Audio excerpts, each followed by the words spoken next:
الصدق إنه لقول فصل وما هو بالحزن إنهم يكيدون كيدا وأكيد كيدا فمهل الكافرين أمهلهم رويدا صدق الله العظيم.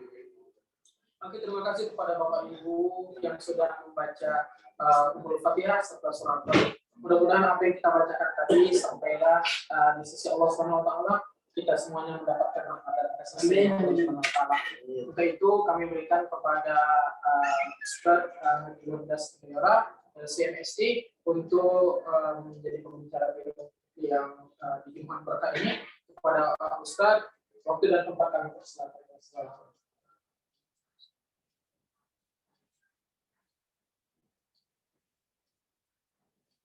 Assalamualaikum warahmatullahi wabarakatuh. Assalamualaikum warahmatullahi wabarakatuh.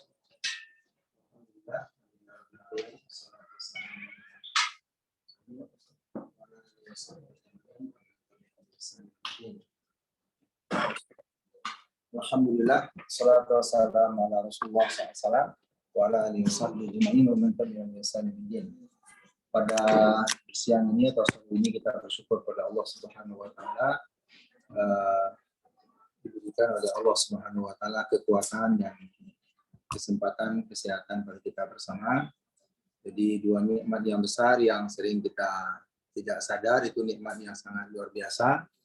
Ni'matani maghbunun fi makatsirin minan nas as-sihhat wal faragh, kata Rasulullah SAW. Ada dua nikmat besar yang sering sekali manusia tidak menyadari, kata Rasulullah SAW. Yang pertama kesehatan. Selagi sehat ini kita berkarya dengan maksimal. Kita berbuat dengan maksimal dan melakukan apa yang terbaik. Dan yang kedua, nikmat kesempatan. Jadi terasa sekali dengan adanya corona 2 tahun ini, kesempatan menjadi tambah sempit ya.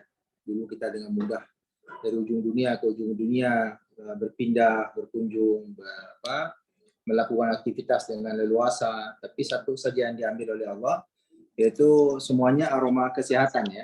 Jadi kurang sehat, kurang terjamin kesehatan di mana-mana, sehingga terkurung sendiri kita di rumah. Kalau dulu biasanya makhluk lain yang dikurung oleh manusia, sekarang manusia yang harus berkurung diri. Yang lain bebas saja, ya kan? Sapi, kambing bebas ya. Jadi kita terkurung. Jadi ternyata dunia ini mudah sekali bagi Allah membolak-balik situasinya. Makanya bersyukurlah kita kepada Allah. Hari ini kita insya Allah makin sehat dan tentu dijaga kesehatan dengan pola hidup yang baik. Karena sekarang negara Eropa kayak Inggris dan lain sudah mengumumkan endemi ya, artinya berakhir pandeminya dan kedepannya kayak flu. Jadi kalau sudah sakit cukup dengan Panadol sama makan sehat dan tidur yang cukup. Itu aja kuncinya. Mudah-mudahan insya Allah ini selalu bisa kita nikmati kesehatan ini. Pada siang ini kita membahas tentang satu tema, yaitu sebuah prinsip dalam Islam, yaitu hati-hati dalam bertindak dan melangkah dan tidak tergesa-gesa. Ini konsep yang perlu kita juga sama-sama memantapkan. Al-ajalah minasyaitan wa ta'ani minallah. Jadi tergesa-gesa itu dari setan dan berhati-hati dari Allah Subhanahu wa taala. Ini satu konsep yang sangat penting dalam Islam. Wa kana al-insanu ajula. Allah Subhanahu wa taala sudah menyebutkan dalam Al-Qur'an, manusia itu prinsipnya atau karakter dia adalah suka terburu-buru. Nah, terutama terburu-buru ini urusan dunia, terburu selesai urusan, ada yang terburu menikah, ya, tapi jangan terlambat juga ya. Jadi tergesa-gesa yang tidak boleh. Tapi bersegera bagus, fastabiqul khairat. Jadi berbeda antara mengejar kebaikan dengan tergesa-gesa.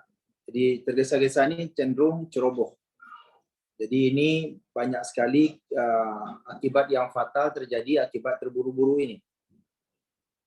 Jadi ini ada konsep dalam Islam ini yang mesti kita dudukkan betul-betul, terutama kalau menerima hal-hal yang negatif, berita yang negatif, isu yang negatif, atau segala hal yang negatif. Kita jangan cepat-cepat langsung mengambil sikap dan membuat kesimpulan. Jadi dalam hal yang bersifat negatif atau berbau-bau dosa dalam Islam, hati-hati. Dan hal-hal yang bersifat duniawi juga berhati-hati. Karena dunia ini betul-betul menjadi sandungan berat bagi kita manusia. Innal insana lirabbil khairi lasyadid. Jadi sesungguhnya manusia mencintai dunia ini berlebihan, kata Allah Subhanahu wa taala. Makanya ini kita jangan sampai memakai prinsip untuk dunia kita terburu-buru dan tergesa-gesa, tergopoh-gopoh, akhirnya hancur, akhirnya menyesal, akhirnya terlanjur. Dan hal ini dicontohkan dalam Al-Quran, sifat yang terburu-buru bisa hampir fatal akibatnya. Nah, itulah dalam surah Hujurat yang disebutkan Allah Subhanahu wa taala, in ja'akum fasiqun binaba'in fatabayyanu an tusibu qauman bijahalatin fatusbihu 'ala ma fa'altum nadimin.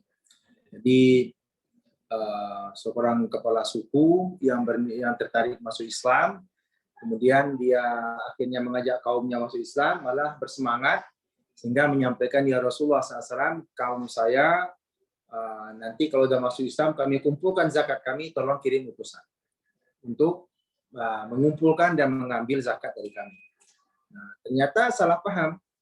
Jadi waktu didatangi, ternyata kaum yang menunggu ini semangat sekali. Sehingga mereka bukan cuma mengumpulkan harta zakat, tapi menyambut utusan Rasulullah SAW. Dan menyambutnya dengan penuh semangat, sehingga salah duga yang datang. Dipikir dia mau diserbu. Ini pasukan serbu ini.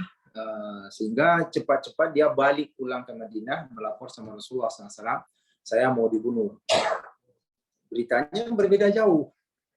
Nah, untunglah dalam hal ini Rasulullah SAW sangat berhati-hati, dan Nabi akhirnya mengirim utusan untuk mengecek situasi ini, dan setelah dicek ternyata yang terjadi mereka tidak menyebut Rasulullah keluar bersama-sama menyalahi Al-Quran, inja'akum fasiqun binaba'in fatabayyanu an tusibu qauman bijahalatin fatusbihu 'ala ma fa'altum nadimin.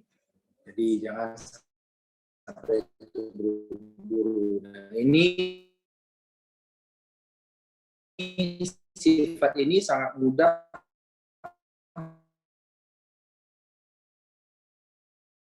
Muslim atau Muslimah, guru-guru sekolah Islam harus punya benteng pribadi yang kokoh. Kalau enggak bisa bahaya kita. Kita maju secara teknologi tapi rapuh secara benteng. Makanya dalam hal ini kita melihat besar sekali pengaruhnya akhlak ini. Ya kan? Besar sekali pengaruhnya akhlak ini. Pernah sebuah kampus mau digusur. Yang digusur itu perumahan guru-guru seniornya, ada profesor-profesor. Ternyata mereka tuh para pendiri kampus itu dari pertamanya. Sampai kasus ini ke tingkat yang tinggi, Mahkamah Agung. Dan mereka digusur cuma dikasih uang 50 juta. Bayangkan nggak, rumah udah berpuluh-puluh tahun, diusir, sekeluarga, nggak ada rumah yang lain, cuma dikasih 50 juta. Nah, dan dia guru, para dosen, yang udah berbakti puluhan tahun ya. Untunglah di tingkat Mahkamah Agung ini, ada yang bilang, wah ini daftar nama yang digusur, salah satunya guru saya dulu nih. Kenapa di guru yang baik ini digusur begitu saja? Udah, kalau mau disuruh dari sana pergi 500 juta, bukan 50, 500, 10 kali lipat. Biar mereka punya rumah langsung. Gitu. Jadi kata dia, guru saya ini bagi saya mulia sekali. Saya akan hormati selalu. Nah, jadi ini namanya adab sebelum ilmu. Itu namanya adab sebelum ilmu. Dan dia berhati-hati dalam mengambil keputusan, tidak sembarangan. Ada namanya keadilan dalam hukum juga. Jadi akhirnya dia tidak cuma sembarangan menggusur saja. Jadi diganti 500 juta per orang. Ada 100 orang ya kali 500 juta lah. Jadi sehingga dianggap ya waktu itu 500 sudah cukup besar ya. Tahunnya saya nggak ingat persis. Tapi yang terjadi Nah, inilah tidak tergesa-gesa dalam mengambil keputusan, melihat secara adil. Sebagaimana Umar bin Khattab juga pernah menangguhkan hukuman potongan tangan karena waktu itu masa paceklik. Nah, di waktu itu kelaparan di mana-mana, sehingga ada yang mencuri dan dia mengatakan saya mencuri karena tidak ada makan. Jadi dia mencuri. Nah, ini situasi seperti ini penting bagi kita sebagai guru. Kadang-kadang ada berita-berita namanya juga berjuang di tengah masyarakat dan di tengah umat. Apalagi yang kita hadapi adalah generasi masa depan. Artinya di kancah yang banyak manusianya, bukan pabrik. Kalau pabrik itu kita berhadapan dengan mesin, nggak masalah. Masalah paling-paling sedikit. Tapi kalau di tengah dunia pendidikan, kita betul-betul pahalanya besar. Jadi, dan pahala kita juga besar, kehormatannya juga besar. Sehingga satu-satunya profesi dalam Islam yang ikan di lautan dan semut dalam lubangnya, berdoa buat para guru, ya, lima alimin nas khairan, kan? Innallaha malaikatahu, semuanya Allah dan para malaikat, dan sampai binatang yang dalam lubangnya dan ikan yang ada di lautan bertasbih buat para guru yang mengajarkan kebaikan. Gak ada profesi lain itu. Mau dokter nggak ada tasbih malaikat buat mereka, nggak ada. Cuman guru. Nah, makanya godaan guru ini ada-ada saja. Kita sebagai guru dudukkan betul, menanamkan adab. Salah satu adab yang kita ajarkan pada anak kita, tidak boleh buru-buru memvonis kawan. Remaja sekarang kadang-kadang ada satu tampilan foto saja bisa tersinggung dan bisa bermusuhan. Bermusuhan di medsos, bermusuhan betul di lapangan nyata. Ini kan musibah. Ya kan? Umat Islam itu ciri-cirinya lambat marahnya, cepat maafnya. Orang munafik terbalik, cepat marahnya, lambat maafnya. Nah, jadi menjarlah sifat-sifat munafik dalam kehidupan sekarang ini dengan sangat dahsyat. Jadi justru itu penting sekali buat kita semua dipahami bahwasanya sifat yang pertama kali kita mesti atur dengan baik adalah jangan tergesa-gesa memvonis, jangan terburu-buru mengambil kesimpulan. Kalau itu negatif, tahan diri dulu. Oh, barangkali ada penjelasan lain kita belum tahu. Kita tunggu dulu sampai kita tahu betul, baru kita ngasih komentar yang baik. Jadi ini penting supaya tidak berseliweran hal-hal yang tidak jelas. Jadi kecuali 5 hal yang dia dianggap sangat baik kita menyegerakan. Nah, jadi pertama it'amut ta'am, memberi makan orang yang perlu diberi makan. Dan memberi makan dalam Islam ini 2 hal ya, bisa pada orang fakir miskin, bisa pada tamu. Ini dua-duanya, tamu belum tentu dia miskin. Barangkali tamu tetangga yang kaya, tapi dia tamu kita. Jadi ini bagian dari adab juga dalam Islam. Jadi nggak selalu cuma pada orang miskin, pada tamu tetangga yang kaya dia bertamu, kita jamu dengan sempurna, itu bagian dari adab, akhlak. Makanya yu'minu billahi wal yawmil akhir falyukrim dhaifahu, ya. Siapa yang merasa ada rasa iman dalam dirinya pada Allah dan hari kiamat dan muliakan tamu dan tidak melihat pandang bulu, tamu yang kaya kita muliakan juga. Jadi itu kelebihannya bangsa Arab dibanding bangsa manapun di dunia. Dia sampai mengatakan kami ini katanya abu kami masak kemarin pagi tidak pernah padam sepanjang tahun. Jadi abu bekas dia memasak tadi malam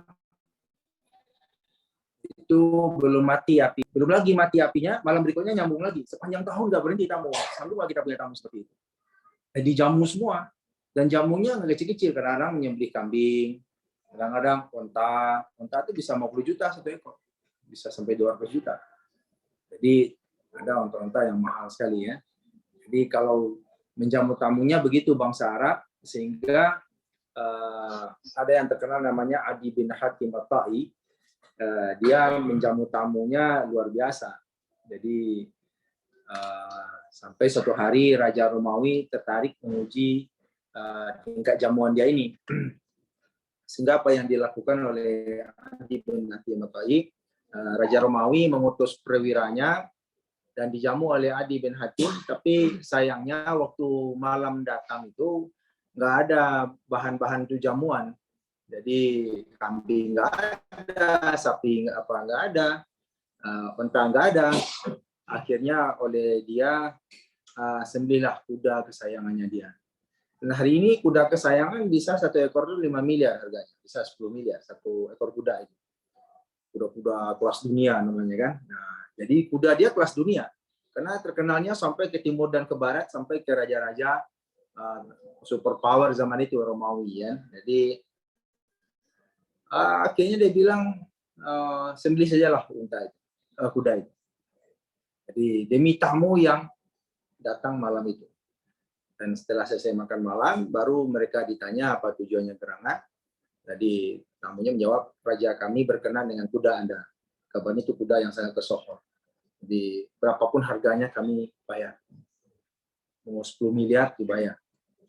Coba kalau kita gerang-gerangnya membeli sapi 1 miliar itu menggigil tangannya. Pisaunya nggak bisa bergerak ya. Yang harus beli uang 1 miliar ini kan. Bisa sayang sekali Anda baru membicarakannya sekarang. Kenapa kata tamunya Anda tidak berkenan kudanya dibeli raja kami? Kata dia bukan begitu, bukan tidak berkenan, tapi katanya sayangnya kuda itu sudah kita makan tadi, makan malam. Jadi kuda saya itu sudah kita jadikan jamuan karena nggak ada jamuan yang lain. Jadi, nah inilah kemuliaan jiwa bangsa Arab. Ya. Bangsa Arab sebelum Islam itu sudah suka menyambut tamu. Makanya Allah pilih bangsa Arab itu bukan kebetulan. Memang dia bangsa yang sangat punya budaya yang luar biasa ya, pemurah, menjamu tamu seperti itu. Dan dia di rumahnya itu punya rumah kecil di depan. Siapa aja yang lewat singgah di sana boleh tidur di situ 3 hari 3 malam tanpa ditanya mau kemana, dari mana, mau apa. Dan diberi makan 3 hari 3 malam tanpa pertanyaan. Itu rasanya nggak ada budaya itu di kita. Ya. Di satu rumah kecil di depan. Nah, itu di kota Madinah sebelum jadi kota modern sekarang, dulu masih ada itu rumah-rumah seperti itu. Jadi, nah ini kecuali itu memberi makan dua jenis golongan ini, fakir miskin atau para tamu. Ya. Jadi siapa saja yang membutuhkan atau menyegerakan mayit, itu yang kedua, atau yang ketiga menikahkan para bujangan atau para gadis. Nah, kalau dapat jodoh sudah sesuai, segerakan. Walinya boleh nahan tuh, cocok gitu kan, udah Bismillah gitu. Dan Imam Syafi'i mengatakan buat dorongan. Nenek berarti dia udah punya cucu dong. Namanya kalau nggak punya cucu nggak nenek. Dan saya bertemu nenek usia 28 tahun. Berarti dia punya anak kira-kira usia berapa tuh? 14 lah ya. Dan anaknya punya anak lagi usia 14 juga, supaya 28 tahun kan? Karena dia bertemu nenek usia 28 tahun. Nah, jadi ya perbandingannya sama kita zaman dulu begitulah. Nah, jadi ya, cara memandang kematangan usia ya. Jadi ya, zaman dulu tuh mengherankan kita, jadi panglima itu usia-usia muda. Kayak Usama bin Zaid itu jadi jenderal usia 18 tahun. 18 tahun. Jadi panglima itu dihormati oleh Abu Bakar, dihormati oleh Umar. Abu Bakar tuh sampai minta izin pada dia, sampai menuntun kudanya sepanjang kota Madinah bertelanjang kaki. Karena dia panglima, usia 18 tahun. Usama, karena ditunjuk oleh Nabi SAW, Usama langsung. Dan Muhammad Fatih menaklukkan benteng terkuat di dunia. 1000 tahun nggak ada yang bisa mengalahkan, yaitu Bizantium Timur usia 21 tahun. Jadi buat renungan buat kita gitu. Kita sekarang ini menggodok generasi, jangan terlalu saklek dengan usia, dengan maksudnya harus kuliah 4 tahun. Kalau 3 tahun baguslah. Kenapa kita harus terpaku dengan akademik yang sebegitu panjang gitu. Dan hasilnya kalah kita dengan zaman dulu. Ada sesuatu yang something wrong gitu. Ada sesuatu yang salah dalam konsep pendidikan dunia modern sekarang ini. Jadi membuat kematangan itu lama gitu. Jadi dulu kematangan itu cepat. Jadi Ibnu Abbas saja mengatakan saya sudah mengerti dengan pelajaran hadis di usia 5 tahun. Jadi kalau ada yang Makanya kita jadi dia membuat membuat kreativitas, membuat inovasi-inovasi pendidikan yang membuat suasana pembelajaran itu hidup, membuat suasana pembelajaran itu konkret, sehingga anak-anak yang belajar terasa lebih cepat menyerap dan memahami karena merasakan langsung, terlibat langsung. Nah ini lalu kemudian waqada ad-dain, menunaikan hutang, wa taubah minaz zambi, dan yang kelima juga adalah bertobat dari dosa. Nah ini di antara hal-hal yang dianjurkan dipercepat di dalam Islam. Dan kita di dalam Islam juga disebutkan dalam konsep Islam bagaimana Rasulullah SAW mengatakan inna khairakum man at'ama ta'am. Jadi sesungguhnya orang yang paling baik di antara kalian adalah orang yang suka memberi makan orang-orang yang membutuhkan. Dan ini kita juga salah satu yang unik dalam surat Munafikun ayat ke-10 ya. Bahwasanya salah satu yang dirindukan orang yang mati itu bersedekah. Jadi bersedekah. Ya, jadi bagaimana Allah Subhanahu wa taala menggambarkan ya. Coba buka surat Munafikun ayat ke-10. Mungkin pakai HP aja. Ada yang bantu satu menyebutkan di biar saya. Bismillahirrahmanirrahim. Rabbi laula akhartani ila ajalin qaribin fa'asaddaqa wa akum minas salihin. Rabbi anzirni ila yaumi yub'atsun. Jadi ya Allah, kalaulah bisa saya diberi kesempatan kembali ke bumi ila yaumi yub'atsun. Jadi untuk bisa mengulang sedikit amal-amal soleh. Jadi fasaddaqa wa akum minas salihin. Jadi yang disebut dua saja dalam ayat ini, saya akan bersedekah dan saya akan menjadi orang-orang yang soleh. Jadi dan juga dalam surat yang lain Allah Subhanahu wa taala bertanya kepada penghuni neraka Saqar. Dalam surat apa itu? Ma salakakum fis saqar. Surat apa itu? Insan ya. Jadi ma salakakum fis saqar qalu lam nakum minal musallin wa lam naku nut'imul miskin. Jadi dua penyesalan penghuni neraka Saqar. Allah SWT menyebutkan masalah salakakum fis saqar qalu lam nakum minal musallin. Jadi kenapa kalian menjadi penghuni neraka Saqar? Allah SWT menjawab, mereka menjawab, disebutkan oleh Al-Qur'an dalam firman Allah Subhanahu wa taala, pertama ibadah sholatnya kurang. Makanya kita konsep 5 waktu itu diikuti dengan semangat spirit bapak-bapak berjamaah. Nah, itu harus ditambah itu. Kata para sahabat, kami tidak melihat orang yang malas berjamaah ke masjid kecuali kaum munafikun. Nah, jadi bahkan disebutkan juga dalam riwayat yang lain, para sahabat itu selagi dia bisa berjalan, malah ada yang dipapah datang ke masjid, dipapah tidurkan oleh anaknya agar bisa datang ke masjid. Malah di Saudi itu sampai ada yang menyediakan bagi ayahnya mobil khusus dengan supir khusus yang tugasnya cuma ngantarin ke masjid aja karena ada tua nih sang ayah kan. Jadi ingin merindukan bagaimana nikmatnya sholat berjamaah di masjid tersebut. Sehingga itulah yang dikatakan oleh Rasulullah SAW dalam yakhudhu khatwatan ila rufi'at lahu biha darajah. Melangkah berjalan berjamaah ke masjid untuk sholat itu satu langkah diangkat kemuliaan kita, satu langkah dia hapus dosa kita.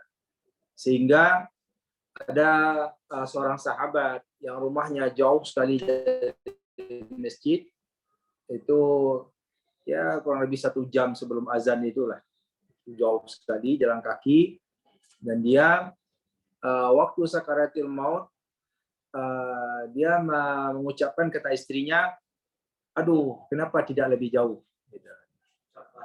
Kenapa tidak lebih jauh sahabat? Sahabat namanya sahabat.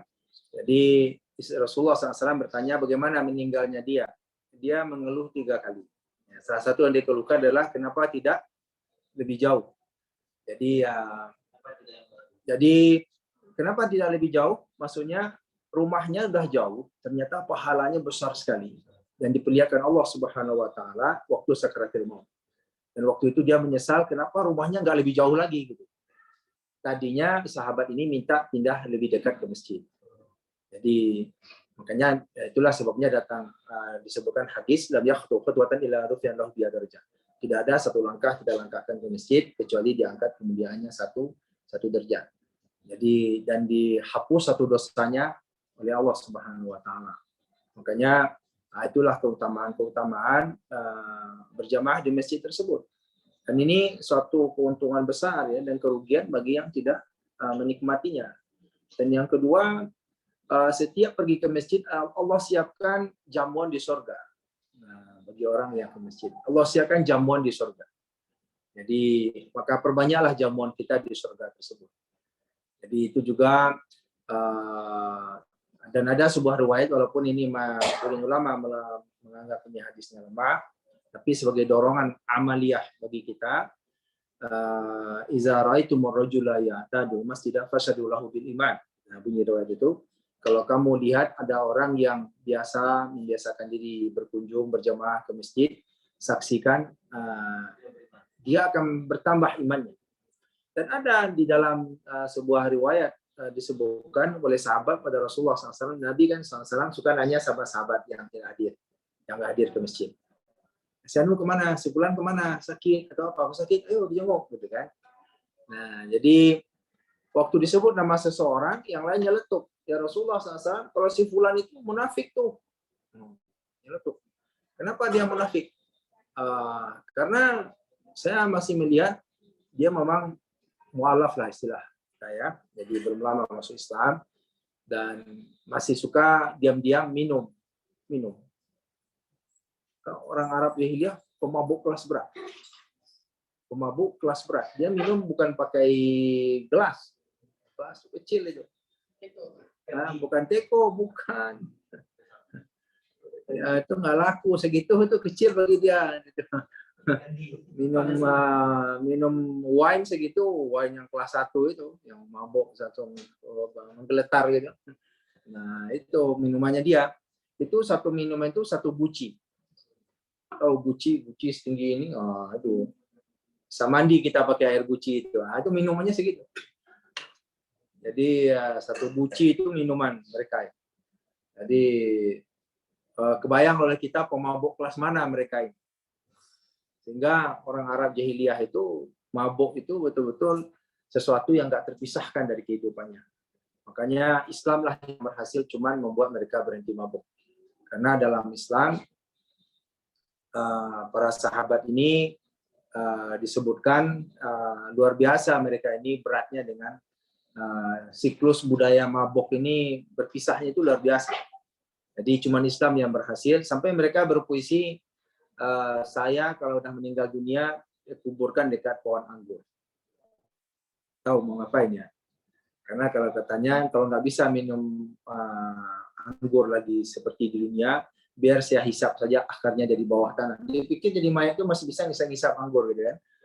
Jadi sebegitu parahnya pemabuknya orang Arab ini. Jadi kalau ada yang masuk Islam, ya bisa kita pahami itu adalah sisa-sisa jahiliyah yang mungkin belum tuntas ya. Nah, waktu dibilang dia ya Rasulullah dia munafik. Nah, kata Rasulullah SAW, dia ke masjid nggak? Ya. Jadi terus saja dia ke masjid, nanti sholatnya yang akan mencegahnya dari berbuat munkar. Jadi ini salah satu juga hikmahnya, kita jangan ke masjid itu menunggu bersih dulu, suci dulu. Kan ada orang yang bilang, wah munafik tuh ke masjid juga, masih bergunjing juga. Jadi harapannya ke masjid itu berhenti bergunjing gitu. Tapi jangan dinikmati juga, sholat rajin, gunjing juga rajin. Yang lebih parah lagi, habis majlis ta'lim, baru selesai pengajian, keluar dari masjid, langsung nyambung, kan? Nyamber saja. Wah, Bu Siti atau Bu Ani, tahu nggak? Itu Bu Anu. Wah, itu Bu Anu, dan langsung nyambung kemana-mana, dan gunjingnya bertabur-tabur. Ya. Jadi bertaburan dengan kata-kata yang semua diharamkan dalam Islam. Nah ini menunjukkan juga bagaimana kualitas memberi makan atau sedekah ini luar biasa. Dan bagi kita minimal kata Rasulullah SAW, kalau nggak mampu bersedekah dalam bentuk uang, membantu saudara dalam urusan apa saja. Membantu, pokoknya dalam satu hari itu jangan kita nggak pernah membantu seseorang. Nah, itu tekad kita sebagai sedekah minimal itu. Sehingga kata Rasulullah SAW, ngangkatin barang ke atas kendaraan itu juga sedekah. Itu kan contoh bagi kita yang paling ringan gitu. Makanya Islam itu sebetulnya agama yang paling peduli. Tapi hari ini kadang-kadang kita sedih juga, sepertinya orang lain yang lebih peduli gitu kan. Ada ibu-ibu mau nyebrang jalan, anak muda datang itu tiba-tiba bantu, Bu, ayo saya bantu, Bu. Dia bantu tuh dia luangkan waktu walaupun sedang sibuk, dia tetap membantu sang orang tua yang mesti nyebrang jalan misalnya. Dan juga kalau di kendaraan umum paling sering kelihatan itu. Udah jelas ibu-ibu hamil naik ke atas mobil bus, ada anak muda yang mendengkur saja ya, nggak mau ngasih tempat duduk. Tadinya nggak dengkur, tiba-tiba mendengkur aja dia. Ya, sepertinya tidurnya dalam sekali. Nah ini hal-hal yang dalam Islam sangat menjadi perhatian utama, dan rasa peduli inilah sebenarnya dalam dunia pendidikan yang dilatih pada anak-anak kita. Karena sedih juga kita melihat ada anak yang orang tuanya mestinya dia melayani orang tuanya, tapi kadang-kadang dia terus yang dilayani oleh sang ibu walaupun udah tua, bahkan sampai udah menikah masih orang tuanya yang melayani dia. Itu musibah itu, ya kan? Kita yang membuat orang tua kita harusnya betul-betul terlayani. Bagaimana digambarkan dalam kitab Riyadhus Shalihin itu, salah satu yang berdoa agar pintu goa terbuka ditutup oleh batu itu karena bakti sama orang tua, ya kan? Dia sampai berbakti pada orang tuanya, datang ke rumahnya sebelum anak dan istrinya diberi minum susu, selalu orang tuanya diminum susu oleh dia. Urutan itu saja diperhatikan oleh Allah Subhanahu wa taala, melayani orang tua. Karena ada anak sampai hari ini membuatkan minumnya tidak pernah, membuatkan memaksakan kesukaannya nggak pernah juga. Ada sampai yang di sini orang tua yang bercerita, anak saya ada sih kadang-kadang dia nanya sarapan pagi apa mah, mau bubur, mau apa, mau lontong, mau apa, nah, lontong. Ya, ini adik pesanin ya. Tolong uangnya nanti jangan lupa. Jadi ternyata dia cuma bantuin pesan nih. Jadi tidak pernah sampai membuatkan. Dan ini adalah yang kita lihat di Jepang hari ini. Bagaimana anak-anak sekolah semuanya satu Jepang itu, mau anak konglomerat, anak kaya raya, pagi-pagi wajib nyapu. Semua sekolah itu nggak ada pakai janitor, nggak pakai petugas ya. Kalau sekarang di kita bisa salah paham. Kalau disuruh, bisa-bisa orang tuanya, wah saya ada bayar. Ini bukan untuk dijadikan pembantu, bukan masalah pembantu, tapi ini masalah melatih anak itu bagaimana dirinya itu peduli gitu, dan bertanggung jawab.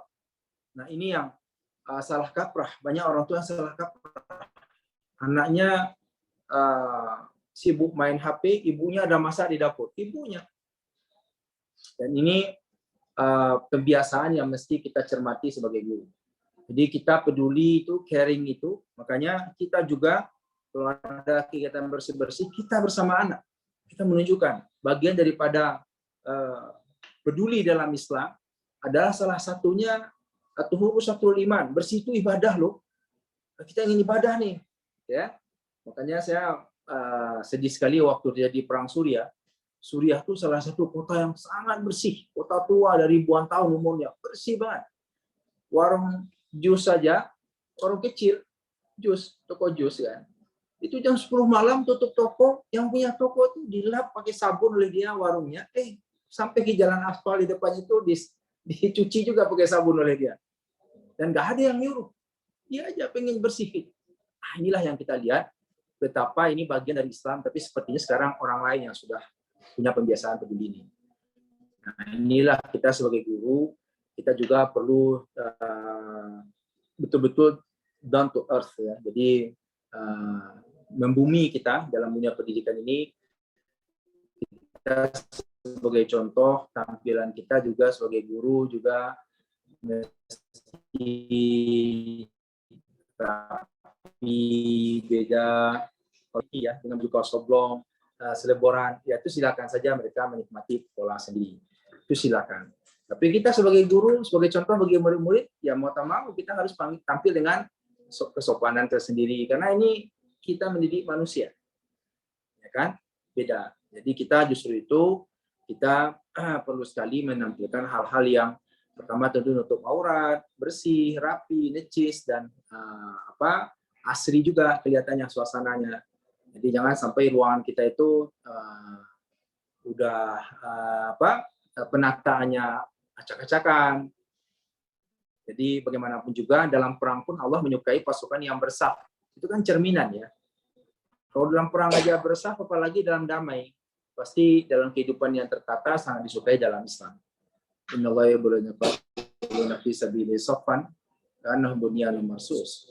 Jadi ini kita pahami bukan cuma ayat perang, tapi Allah innallaha jamil yuhibbul jamal. Allah itu maha indah dan peduli dengan keindahan. Makanya, nah ini rasa ingin menata, ingin peduli, perlu sifat hati-hati, sabar, karena hati-hati ini perlu kesabaran. Karena kadang-kadang kita untuk memakan makanan dengan hati-hati saja, ada banyak langkah-langkahnya. Nah, misalnya nggak boleh buru-buru lalu ditiup-tiup makanan itu, ya, itu kan nggak disukai dalam adab Islam, meniup makanan, ya.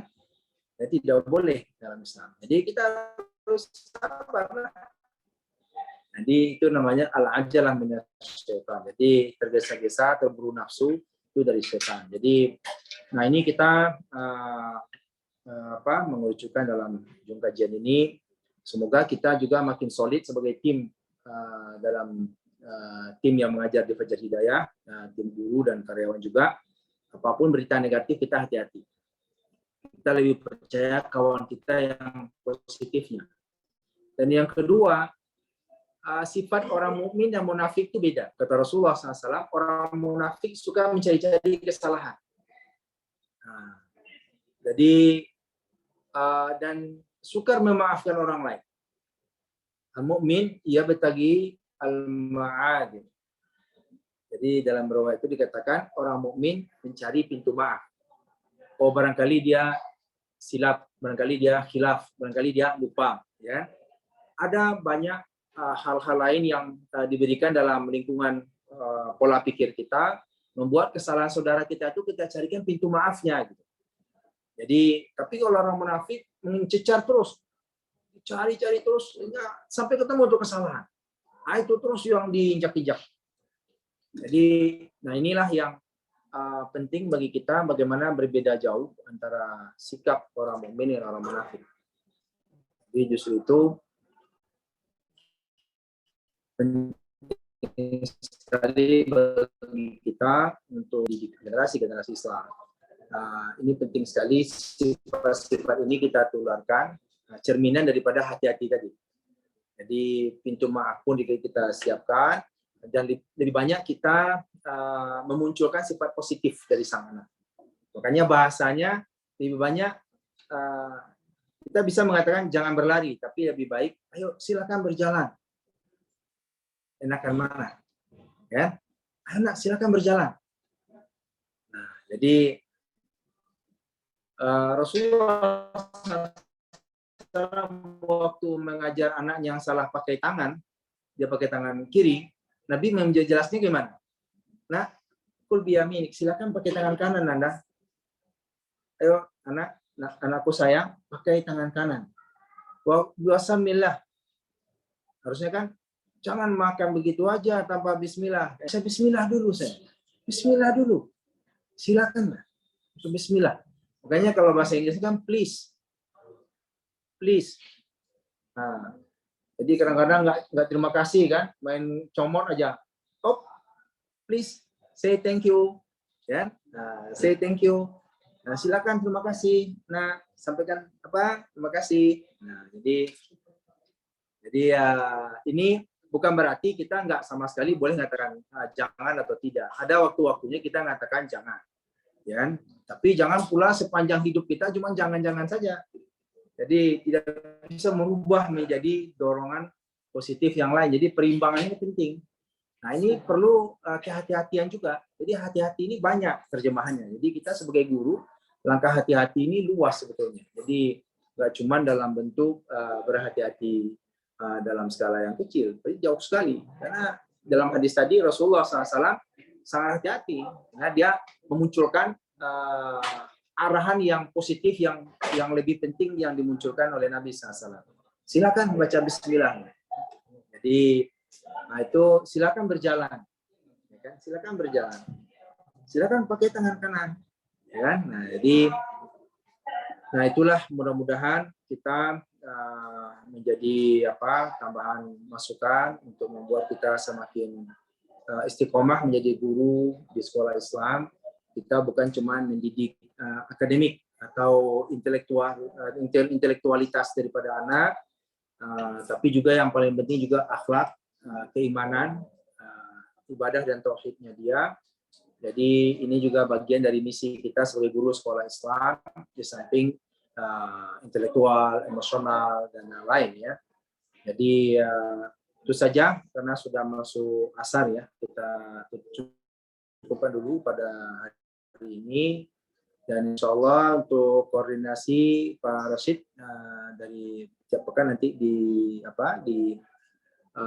buatkan selalu pengingatnya dan summary daripada kajiannya. Nah, ringkasan ya. Jangan lupa. Dan bagi kita yang sharing juga, seingatnya apa dari yang kita kaji pada sore ini. Jadi share di grup apa saja yang sudah supaya kita juga semakin kita menyimpulkan ingatan kita juga. Jadi nah itu share di grup. Jadi itu saja, mudah-mudahan insya Allah apa yang kita kaji ini berubah menjadi salah satu action kita pada masa yang akan datang. Dan kita juga berdoa pada Allah sekolah kita dilindungi karena tadi malam dimasuki maling ya, jadi dirampok data administrasi. Jadi ini maling ini apa sekali ya, jahat sekali yang diambil data-data administrasi. Mungkin nilai rupiahnya mungkin tidak sebanding dengan nilai isi yang diambil. Jadi kita mengalami banyak cobaan, tapi Nabi Ayub cobaannya juga jauh lebih berat. Kita juga melihat kekasih Allah ya. Nabi kita Muhammad SAW juga cobaannya luar biasa. 13 tahun di kota Mekah, ditindas, diintimidasi. Nah, kita yakin begitu juga. Karena ada hadis Nabi SAW, Innallaha iza ahabba 'abdan ibtalahu. Sesungguhnya Allah sudah sayang sama seorang hamba, diberi ujian malahan. Supaya dia, jadi kita nggak usah bersedih, tapi hati-hati kita, jelas. La yadkhulul mu'min jahrabain maratain. Jangan orang mukmin itu masuk lubang 2 kali. Nah, jadi kita berhati-hati. Jadi data-data yang berkaitan dengan sekolah buat double ininya, backup-nya. Jadi demikian saya rasa ditutup.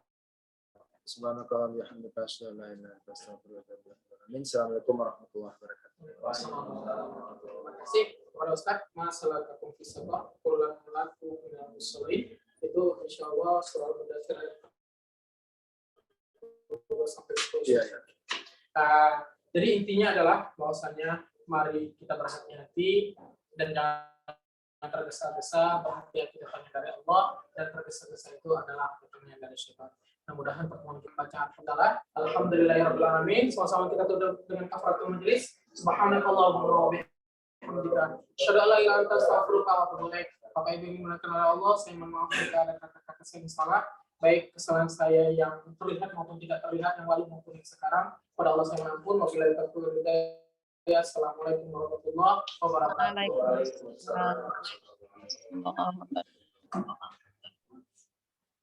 Mbak ada salat sekali.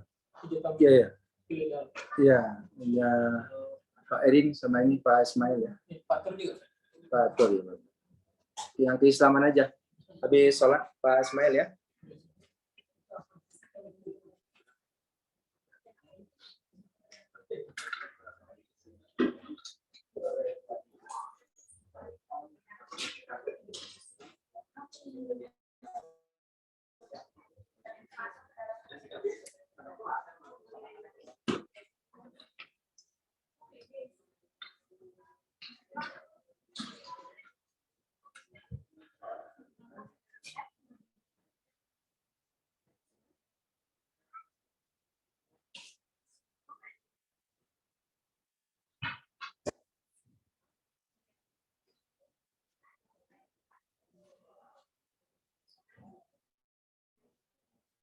sepertinya.